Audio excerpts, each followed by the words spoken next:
Hello and welcome to Learn It from a Layman. I am Carl Christensen, back again with Matt Christensen, Cameron Christensen, and that other individual. I think we'll refer to him like people refer to Voldemort, he who shall not be named, or whatever. I prefer the artist formerly known as he who shall not be named. Okay. Oh, I thought it was Tim Christensen. Yeah. What? Yeah. We're not going to call you what you want to be called, Tim. So you can rule that out for sure. I've come to grips. Okay. Well, we are going to this episode, going to be talking about music. So the artist formerly known as he who shall not be named is appropriate given the material that we're going to be covering. Okay. So the idea of this podcast is we're going to kind of go at a very high level over music 101 kind of course, but more encompassing than Music 101, and obviously in like half an hour or 45 minutes, significantly less in depth. But we're going to be hitting lots of different subjects here. We're going to start off with just reading music. Carl, can I real quick just interrupt and propose that significantly less in-depth become like our motto for this podcast? Yeah, that sounds about right. That should be our, yeah. Do we have a motto? Okay, but reading music. We'll start with reading music. And I'm going to kick this over to, I guess I should start with our layman credentials. I think Tim and I are probably more musically inclined than Cameron and Matt. In terms of music production, maybe. Exactly. I think Cameron and potentially Matt as well could both school me as far as current bands and music and styles and all that kind of stuff. But in music production, I'm actually somewhat offended by that. I too am offended. And our listeners are wondering why, and all of you know why. I can honestly say I can produce quite a bit of music on my body. Oh my word. That is information we didn't need. Okay, use your armpits, Cameron. Go. No, please don't. Layman appeal here. That's significantly less in depth. Okay. Let's move to reading music, which was supposed to be our first subject. So, Tim, I'm going to kick this to you. If you were meeting a layman that was interested in learning to read music, where would you start and what would you teach them?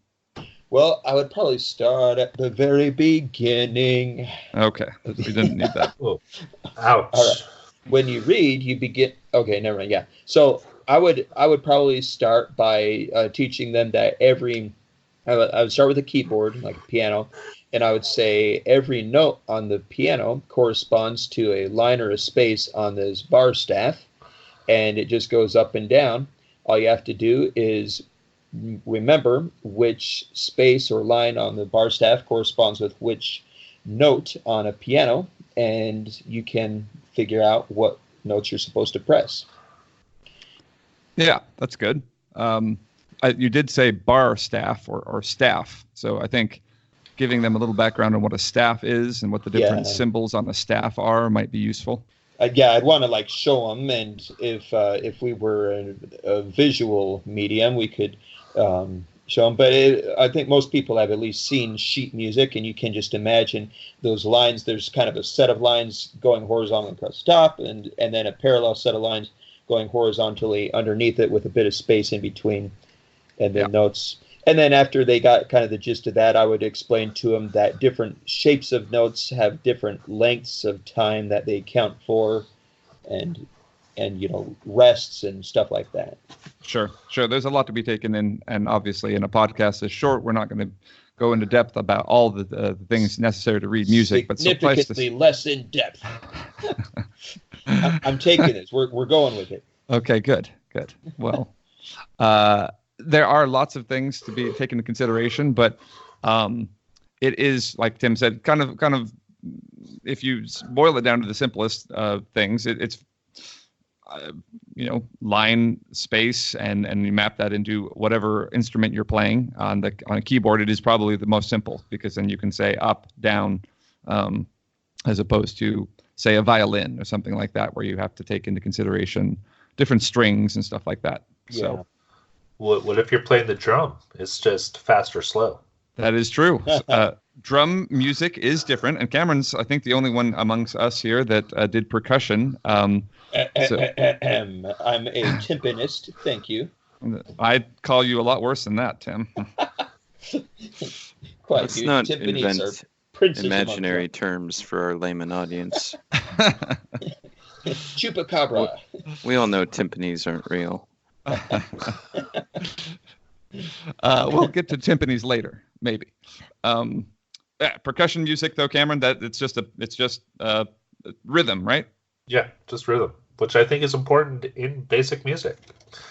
Right. Yeah. You got to have rhythm. It's an important part of music.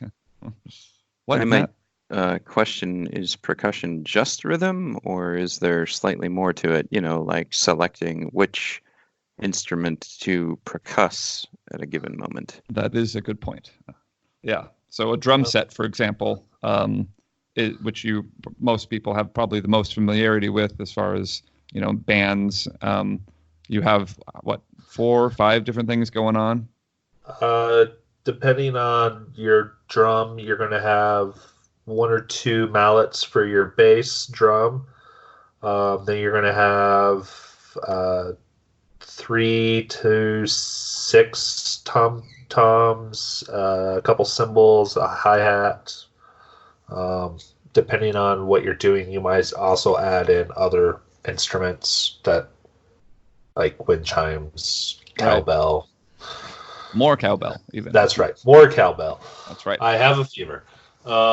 Yes. So, there's lots of little things you can add on and such to that. But the gist is, with most basic instrument, we're just going to go with the drum for percussing.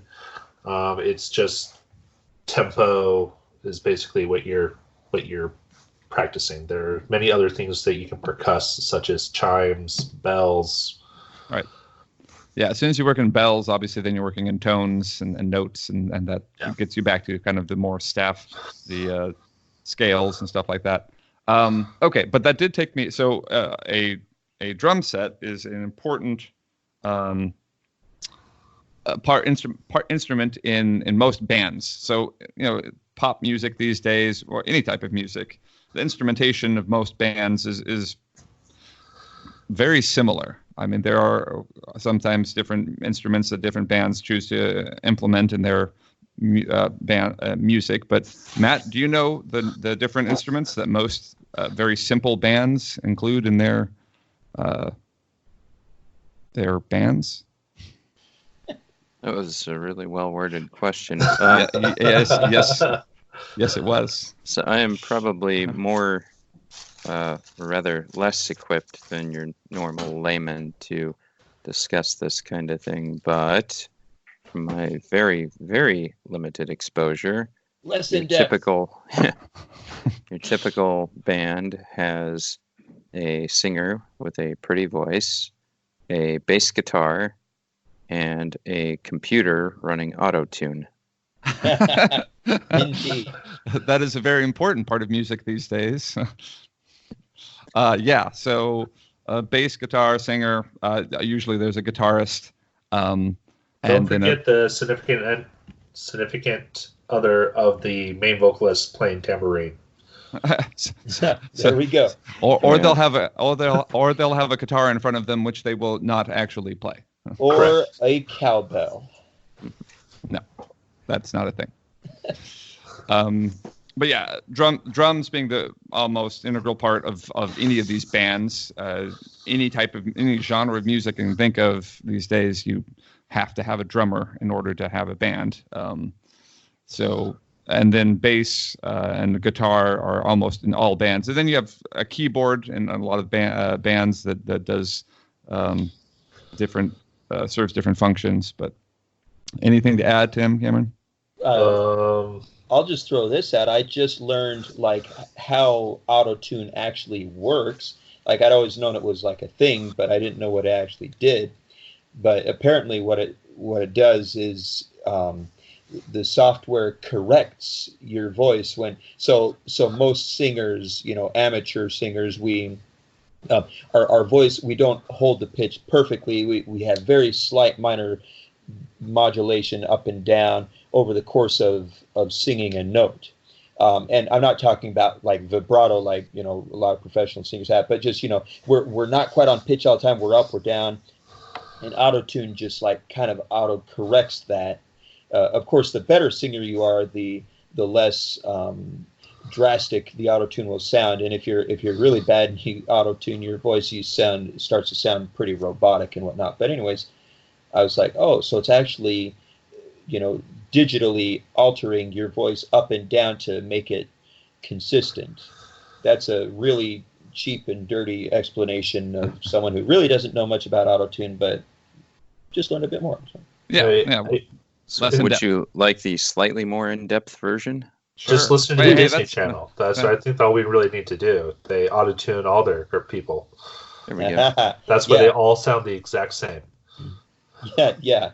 So Matt, give us the tech-savvy explanation. Wait, I thought our motto was less in depth.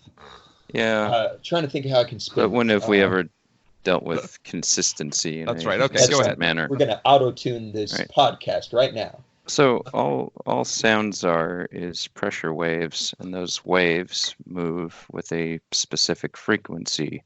The frequency of my voice playing through your computer speakers is a pleasant baritone, maybe. Silky I don't smooth. know. But, it's measured in some amount of hertz. I don't do a lot of inflection, but if I do, like this, then the frequency of my voice changes. It's very, very easy when you're using a digital system to read in the frequency of your voice and map it and see where the frequency is and what it varies between at a different point. When you can record it and map it, you can then apply your software to correct it. So you take the frequency that is the ideal, that perfect note, that A flat or whatever it is, you know where that is, and then you can digitally adjust the recorded voice to match the desired frequency. You're just shifting it in its, it's just applying a frequency shift to get to the correct note every time. The thing is, when you shift frequency, you are artificially manipulating the voice.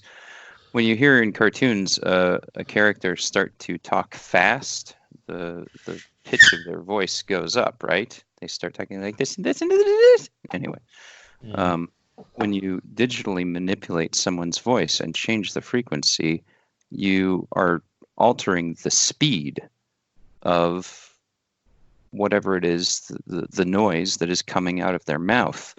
And that artificial speed adjustment can be detected. We register it. We see it as not quite correct. Something is off. Something is not organic with the voice. And so you can hit the exact pitch that you want with the frequency correction that comes into auto-tune. But if you're way out and your frequency correction is significant, you will hear steps in the sound. You will hear changes and adjustments in the speed that will trigger in your mind one way or another as being incorrect and inorganic. That's why auto-tune can get you to the correct frequency, but it still sounds a little bit not natural. That's the significantly more in-depth version, and I fully expect for Carl to edit that out. Or at least auto-tune it to a higher frequency. There we go. I certainly won't edit it out, though. I'd say it is the case that Matt is the scientific side of things, where I was leaning more towards like Shakespearean quotes about music, where Matt's explaining it scientifically. So, I've got one of those too. I've got one. We'll I've do got that one later. Lorenzo from The Merchant of Venice. The man that hath no music in himself, nor is not moved with concord of sweet sounds, is fit for treasons, stratagems, and spoils. Oh. That was the one I texted you this evening. I know. That's why it's so funny. You'll notice also I used that one. You guys must have been raised by a literature professor. Yeah, you'll notice I also used that one to describe me which is fitting. Yes, exactly. So, good. Okay, so we're going to jump back. So that's a good explanation. I love the scientific nature of it. We're going to move on to something less scientific and talk more music genres. So, and I don't just mean contemporary. I also mean historical. So let's kick it over to Tim. Tell us about some music genres and give us some examples and explain. Okay. Well, music genres. First, I will lament the fact that classical music is, and by classical I mean all the kind of traditional music going back from the Baroque and pre-Baroque era all the way to early modern. It gets a very little attention by most modern listeners. I feel like a lot of people are broken off from their musical history. If you imagine people learning history only from the 1950s on, I feel like that's a lot of people with their music listening tastes. And when you break off so much of the musical production of humanity, you get a real fragmented, I think, view. So, anyways, I'm just. It's not like I go around listening to classical all the time. I love, modern rock songs and whatnot, but I wish, everyone could experience all the different flavors and textures of music that are out there, including from different eras. Well, some would argue that there are certain flavors of music that nobody needs to taste. Justin Bieber. What are you talking about? Justin Bieber is modern Mozart. Yes, of course he is. So, Tim, you're saying if it ain't Baroque, don't fix it? Indeed. and yeah, I don't want to get into the whole, this stuff kids are listening to these days is junk. I would just say that most stuff that most people listen to in general is junk. Well, that's not at all controversial. way to soften that for the layman audience. That's right. Turning up my nose. No, I have a theory for this. It's not my own, but the modern music industry is funded by mass production. A studio, a label that wants to make a profit needs to sell a lot of albums and needs to get a lot of people listening to its stuff. As a result, it leans towards producing things that will have mass appeal to a broad audience, and therefore the music is stripped. It's generally basic, and you find these kind of formulaic things that work, that people like to listen to, that a lot of people will listen to, but the artistic, like the soul of it, the experimentation or, the expression, the challenge, all those things that define what art is are often absent from these. You kind of think of this as, mass marketing paper plates. They get a lot of use, but they're not art. They're not carefully wrought fine china. And, there's a place, I think, for that kind of thing. But again, my lament is just that's all most of us listen to most of the time is just this, catchy 3-chord song with, try this for a fun experiment. Just if you think I'm a snob, try this. Write down or look up the lyrics of 10 of your favorite songs and try reading them out loud as a poem. They sound laughable most of the time because they're just not poetry. And anyways, sorry, English teacher here going off, but yes. Well, there's definitely, I think you strike a chord, haha, with that. The analogy that comes to mind for me, because I am this type of person, is with food. If you look at a hamburger, there's an entire spectrum of hamburgers. Yeah. There's one specific hamburger that is engineered and tailored for mass appeal. it is specifically designed and flavored and chemically created to be tasty. And it's the McDonald's burger, and it's delicious and amazing, and I love them. Shut up. I don't care. But if you contrast that to, the type of burger that Cameron makes on the grill, or the type that you get when you go to a really nice restaurant that happens to have burgers on the menu, there's absolutely no comparison. The one actually involves talent, skill, and some degree of culinary artistry. The other is mass-produced tastiness. To me, that's kind of where I see the analogy with modern music as compared to classical. Yeah. I like that. And I would say even, there are really good modern I was going to say musicians. So that's I think the main difference is hundreds of years ago, your Beethovens, your Mozarts, your even more recently, even as recently as 120 years ago, Debussy, people that are playing with musical theory like it's a child's toy because they know it so well, and are doing amazing, innovative things. Those were the popular composers. That was popular music to listen to. These days, that's not the case. Right now, the popular music to listen to are those three-chord songs with very little, musical theory behind them. Very musically dumb. A level the layman could understand, for example. Get nay-nayed. Exactly. However, there are currently good composers out there writing good music, and what you usually, at least I think where the layman has heard these before, are in music soundtracks. Sure. Yes. Yes. Like John Williams, Hans Zimmer, those types of people that are currently writing amazing scores. Yeah. They're writing amazing scores, and you hear them in the background for these movies. And they're part of what makes these movies iconic, right? Like Star Wars and Lord of the Rings, and just lots of different iconic movies that have these amazing soundtracks, and that are, if you listen to the soundtrack by itself, is truly a work of art. So, well, that goes back to what opera used to be, or still is. I mean, opera was all about a story with a soundtrack.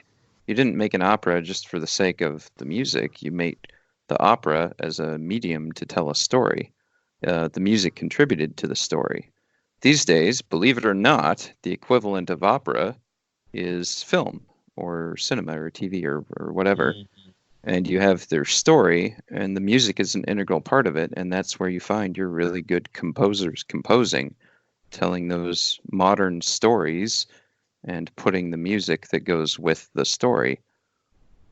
And right. Because you're doing such these stories are complex, they're in depth sometimes. Michael Bay, not looking at you, and that type of effort. Lotion attracts people. Yeah, that type of effort, though, for those really good stories, The Lord of the Rings, Jurassic Park, all of those, that attracts the high caliber of musician and composer that you want to go with that high caliber story. So I 100% in accord.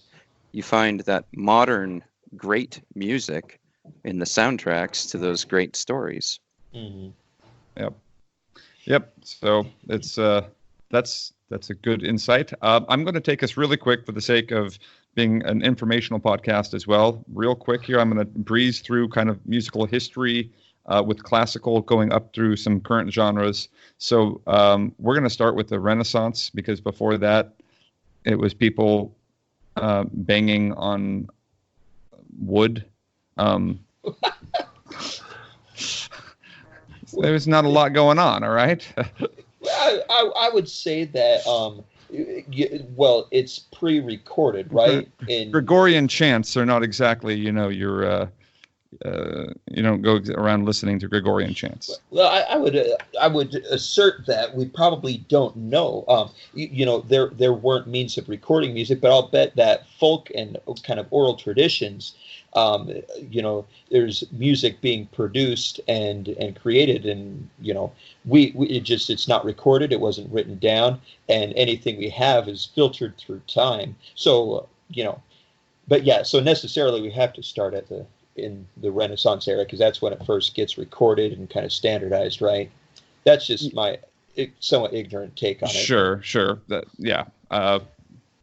Anyway, so the Renaissance period has a number of composers listed here. So that starts in the 1400s up through the 1600s. And there are a number of composers here that you may or may not have heard of before. Honestly, who have played a lot of classical music in my life, have heard of these, like Tallis, Bird, Gibbons, Frescobaldi.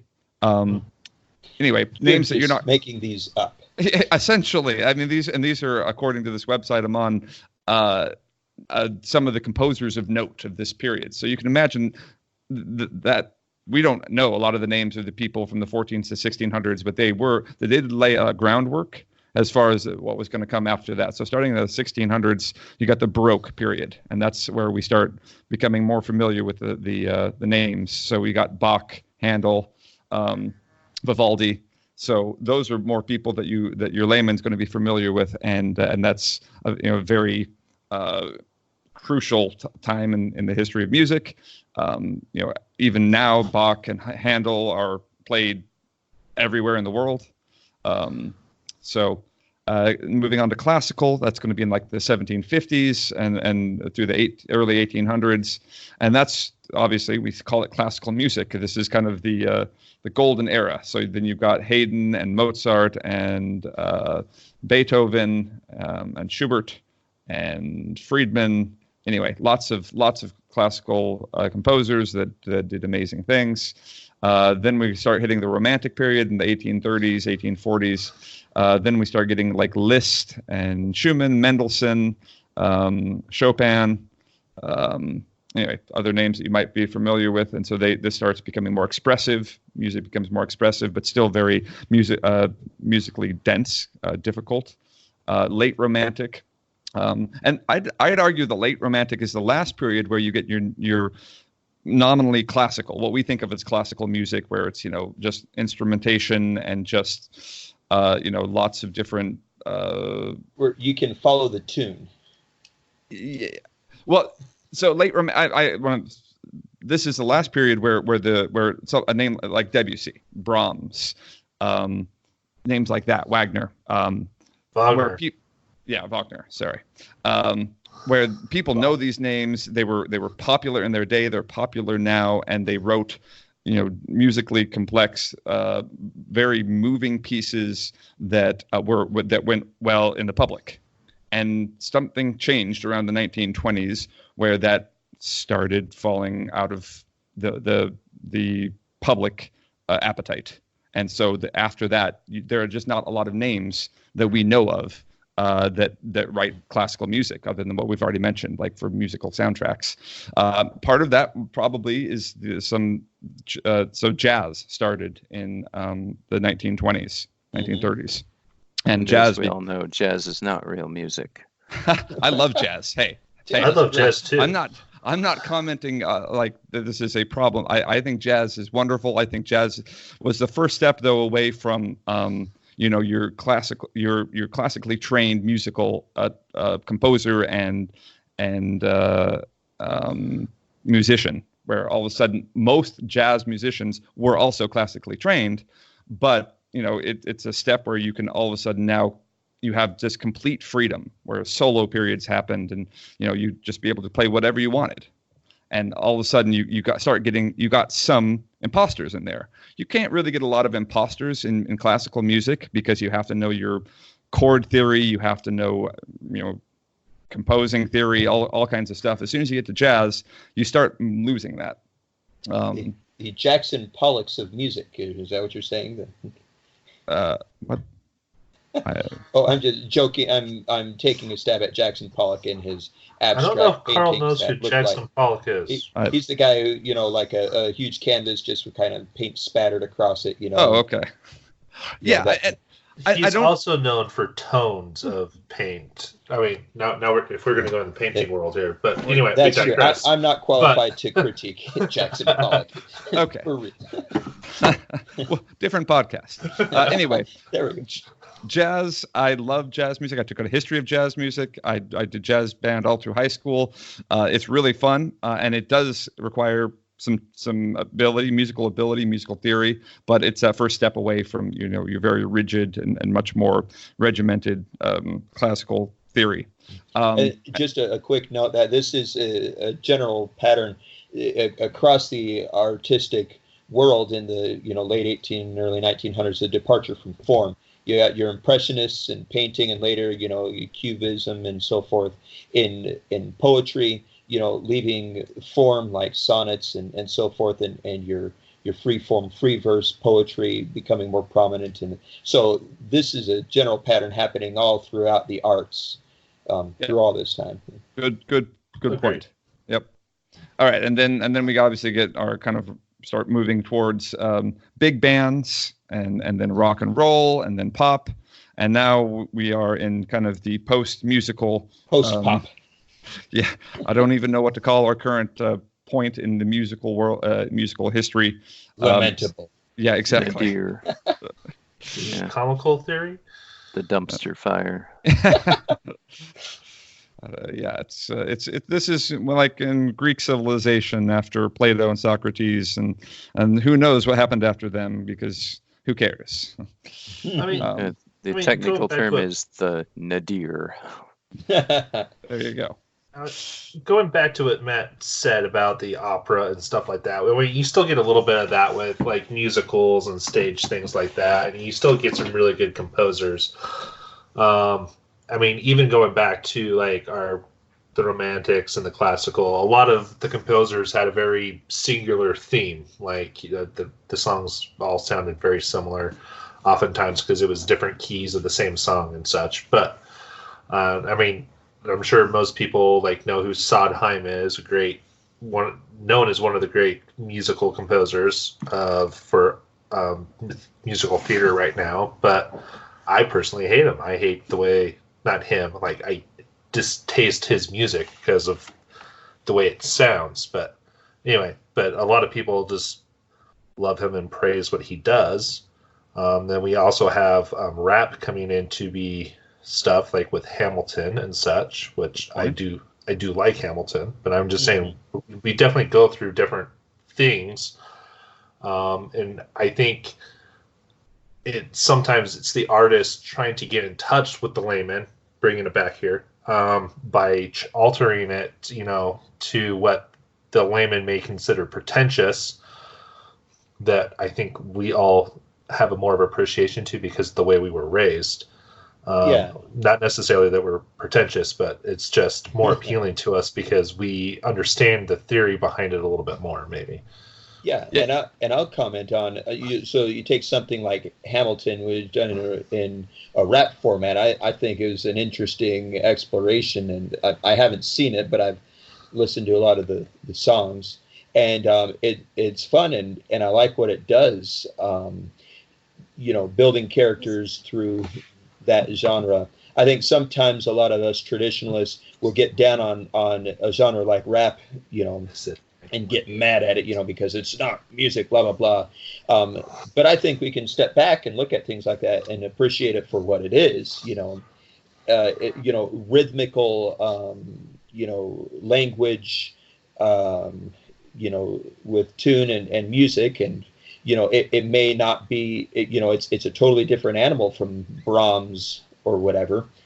And again, I think it's a bummer that some people will only listen to, one or two genres of music and exclude other things. But, I think there's room to step back and appreciate and say, hey, there's really talented rap artists out there, creating really cool stuff, just like there are in other genres. Yeah, there are, and yeah, that's a good point to make. As we've now trashed pretty much all of the current, all of our listeners probably have now been offended. We trashed everyone except for dead white male musicians. Exactly. No. We praised jazz. Most of those were That's black. true. So. I love Louis Armstrong, probably one of my favorite musicians in history. However, yeah, I think there are some amazing musicians out there, and I do think Cameron's right as well. I think a lot of them just play to the masses. And who meant Cameron? Yeah. Matt, Tim, someone said, talking about how that's kind of that's what you do now, right? Everything has to be mass produced. So the musicians probably feel like they have to dumb it down in order to sell, and that's unfortunate. You get their marching orders from the studio. Right.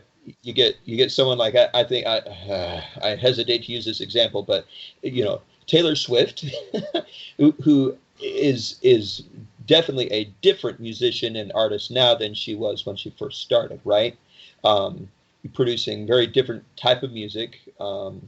And I think, a lot of people get like that. You got a talented musician, then gets into this system, and who's going to say no to millions of dollars and fame and fortune? Can I expand on that for a second? I would take Lady Gaga, who started as a mass produced to get her music out, and now she's actually switching it to what she actually likes, because she was actually classically trained in France. Like, oh really? Wow. She has a beautiful voice. Like, if you listen to some of her other stuff, like, it's amazing. But she's actually changing a lot from the mass pop and getting away from all the gimmicks that she was kind of forced into, and what made her an icon. But now she's actually doing more of the stuff that she enjoys. So interesting. Does she still wear dresses made out of steak? No, she doesn't. She actually has come out and actually has regretted a lot of the statements that she's made. She's kind of pushing it from her producers and her her managers to kind of her image and stuff. So, but now her tune is "I was trained this way." Oh man, nice. Okay. All right, so we've got three other things to touch on real quick here. One, I'm just going to cruise through, and this is kind of, once again, trying to get the informational part of the podcast out there. So this is kind of musical vocabulary. And so while I'm listing here, if Tim, Matt, Cameron, if you can think of other vocabulary, just layman vocabulary that someone might need to know in order to be able to speak music, whip, go ahead and... nay, whip, nay. Fermata. Fermata would be a good one. Here, give me a second. I'm going to start really layman, though. Okay, so chords. We've said chords a couple times here. People, I think, get the general idea of what a chord is, but a chord is literally just multiple notes played at the same time in a particular structure, right? So chords have structure as defined by what we call a key signature. And so a key, or if someone says, what key is that song in? What they mean is what sharps and flats are in on in. Look, I'm trying to get this one piece at a time here. What key is it in? Meaning, what tone do you start on? So this key of E, key of G. So that saying what tone is the root for this chord or for this scale.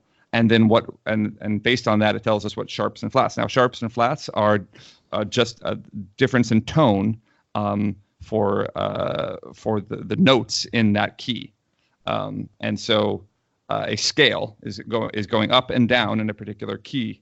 All right, and scales have a relationship to each other. So usually, with a key signature, you're talking about a whole step, half step. Whole step, half step. Whole step being, this is an interval between two notes.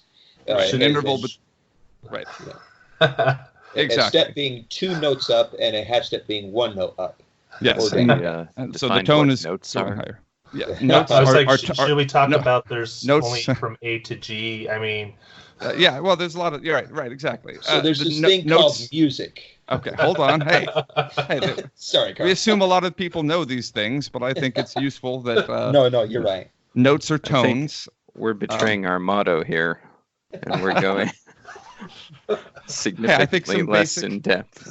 Keep going, Carl. You can do this. Okay. Anyway, that's I got sharps. So sharps are up, flats are down from the tone that, and then that's mostly what I wanted to cover, was just those basics. So, because you often hear about key signature, you hear about chords, and you hear about scales. And if you don't know anything about music, scales are not like those from a fish. Key is not like a key to anything else. It's the mystical force that powers your soul. It is the structure of the tones in a song, and so that's kind of what key means. That's what a chord is defined by the key signature, meaning that structure of those tones, and anyway, that's how those fit together. So, don't want to put anyone to sleep here, but I want people to get something out of this. You might just as an exercise for the layman, if you pick any song, if you hum that song, say "Twinkle Little Star," as you go through it,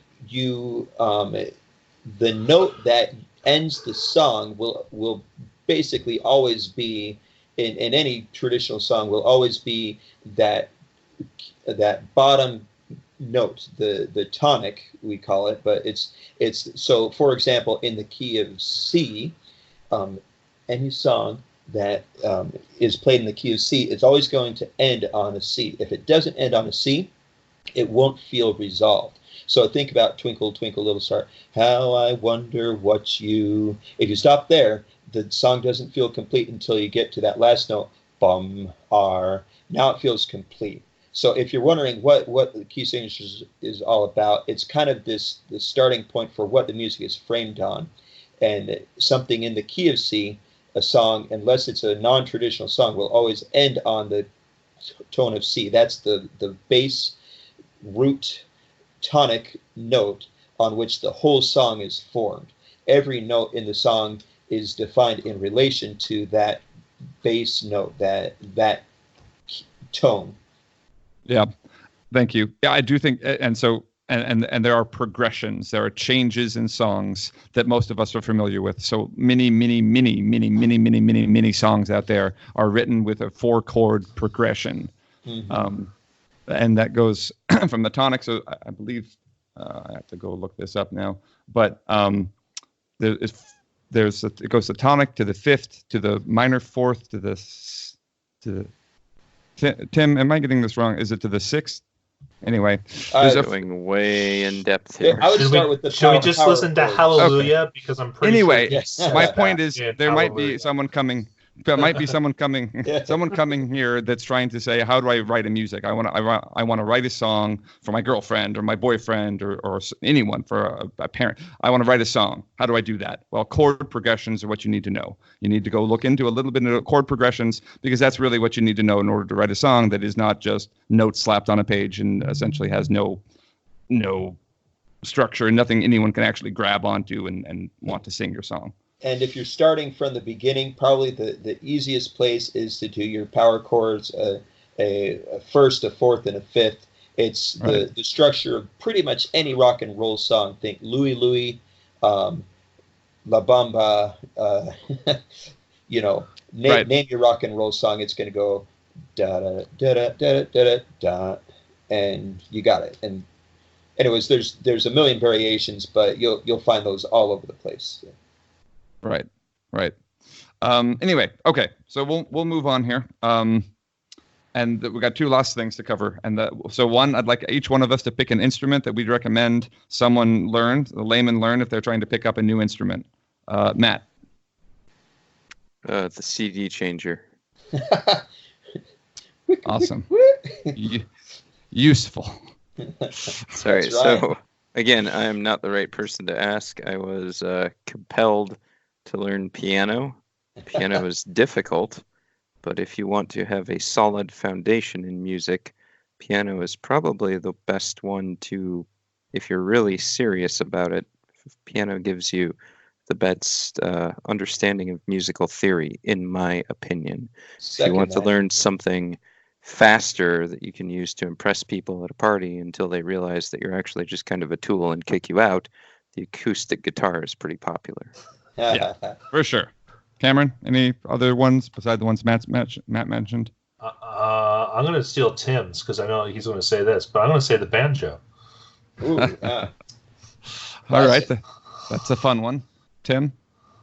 Banjo, by the way, gets a bad rap. It's an incredible instrument. I truly like the banjo. I mean, Yeah. when we were chilling over at your dad's place the other week, it was actually really fun just talking about the banjo and pick patterns and stuff like that. So. Yeah, and the history of it, and we'll have to talk about bluegrass and its relation to blues and jazz and rock later. But yeah, it's fascinating. Okay, so I'll can't go wrong with any of those. Of the serious musician, if you're serious about really picking up a instrument, probably because it's common but also very versatile and relatively accessible, violin would be a good one up there. But I'm gonna put this out here I'm gonna say our standard layman is probably not willing to invest hours and hours in a week for years to or for at least a year or two to pick up on that. But let's say you just wanted to try pick something up where you could learn some tunes and play it relatively easily. Harmonica. It's cheap to acquire. It's portable. It's simple and relatively easy to learn. But there's enough flexibility with it that as you get better, you can do more things, multi-tonal songs, more complex songs, and you could get a lot of satisfaction out of it. But the bar is relatively low as far as being able to do it and have some fun with it right off the bat. Yeah, for sure. If I may add a thought on the violin, if you're just getting into music and your desire is to participate in truly great music, which, as we've convincingly argued, is now found in soundtracks and things these days. If you want to be part of that, listen to those soundtracks and look at how much of the melody relies on the violin. Mm-hmm. So if you really want to be that great musician in the center of a great piece, the violin is often front and center in truly great modern music. Mm-hmm. I would say the cello is a close second to that. Yeah. And if you just want to look cool, just beat upright bass. Any of the strings. Yeah. I was gonna actually recommend. I second piano, guitar, those as far as just usability, because I think a big part of people that want to pick up an instrument, it's often because they want to do something with it, right? And the opportunities that you get with something like a banjo are limited. While awesome, tragically, probably. Yeah, just not that many opportunities. Now, guitar and piano, and then bass, like Cameron just mentioned, either upright bass or electric bass. The opportunities are out there, right? Bands, jazz band, basses are used all over the place, and it's a skill set that's not as common. So, something that you could look into as well. So, you could also pick up and play just rock band. That's a great way to participate in music. You really feel like you're playing some awesome songs. The electric shaver is not music. That was my dryer. I'm sorry. It's okay. One time. Speaking of music. Don't forget the jaw harp. Also a very easy instrument to learn. Yes. There you go. The spoons, the washboard. Okay. All right. As we can see, that I like my bluegrass. So. All right. So as we come to a conclusion here, there are a couple. So there are some very good reasons to learn how to play music, learn to read music, whatever it might be. And I'm going to share a couple scientific-based ones, and then if you want to share any anecdotal ones, we can do that as well. So music, and we know what they are for kids, right? Often we learn about, if kids learn how to play an instrument, it'll help them in school. Well, most of us are no longer in school. And so what about us? So let's start with that one. So it says many studies show that learning music can enhance the mind, despite at an older age. And so in a study at University of South Florida, adults aged between 60 and 85 were given piano lessons. 6 months later, they exhibited improved memory, verbal fluency, information processing skills, and other cognitive functions. Wow. So, and that's from 60 to 85. So it's not the case that, I didn't learn it as a kid and therefore I can never learn it and it's not going to do me any good anyway. It will always do you good, and you can. I anecdotally, this is like 5 or 10 years ago, my wife and I were on a cruise. There was a pianist that was playing on a grand piano in one of the lounge areas, and he was a virtuoso, just absolutely incredible player. And I got talking to him after one of his sets, and he said he had picked up the piano at age 60. What? Yeah. Wow. Yep. And he was incredible. And so it's doable. I've seen it. Of course, he started playing organ at age 3, but No. He said he had no experience before that. At least no piano or organ. Nothing like that. Wow, that's spectacular. So, yeah, I do also have a friend who picked up organ playing as an adult and has become very good. I'm quite impressed. So yeah, I second that. It can be done. Yeah. So and your dad too. Your dad has been a virtuoso in almost everything. But it seems like he's routinely picking up another instrument just for fun. Yeah. He's known guitar since he was a kid, but yeah, he just said, I want to learn banjo. And while it's a stringed instrument, it is different techniques and everything. And yeah, you just have to be willing to put in the time. Yeah. So learning music makes you smarter, huh? Yep. And then one other thing before we get done here, and this is it makes you healthier as well. So it says research has shown that playing music lowers your blood pressure, reduces stress and anxiety levels, and also strengthens your immunological, so your immune system. Wow. And that's as long as you wash your hands before touching the keyboard. That's right. So just a few of the benefits of music, and that's playing. These are playing music and or learning how to play music. So this isn't just something for kids. This is something that anyone can pick up at any point, and it is an investment of time, but a worthwhile one. And so, any final thoughts as we sign off? I got one. Even if you don't want to invest any time, sing. Sing to your kids, sing if you attend a worship service,